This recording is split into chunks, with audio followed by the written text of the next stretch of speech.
Hey, Being at Work listeners, welcome back to a new week and happy Monday. I want to reflect with you today on an experience I had recently that was so full of so many different emotions. I was asked to come back to the middle and high school where I went many, many years ago. I wonder for you, when was the last time you walked through the middle school or the high school where you graduated? Gosh, even pulling into the parking lot, I was just overcome with memories and big emotion because I really struggled to find my footing during those years, like a lot of young people. So I got to speak to every single girl, grade 6th through 12th, on their second day kicking off the school year. And it was most definitely this full circle kind of moment, being asked to go back and pour into these young women. But it was also really hard. And I've reflected on what was it about it that was so anxiety provoking, that felt so heavy.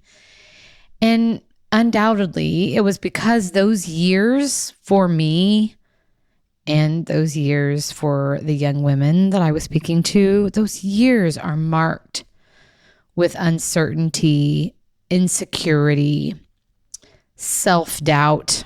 I just remember worrying so much about what other people thought about me. The very feelings I saw reflected in the eyes of the hundreds of young women sitting in front of me. Also hard because it reminded me how leadership isn't about perfection or ease, but from wrestling with our fears and doubts and still showing up. That's what leadership is. It was also hard because it challenged me to hold space for the struggles of these young women. I will never forget the face of an 8th grader. She just looked miserable. She did not want to be there. It didn't seem anyways to me. And holding space for her and just all the shit she feels, while also honoring how far I have come in being able to recognize that she feels how she feels completely separate from me.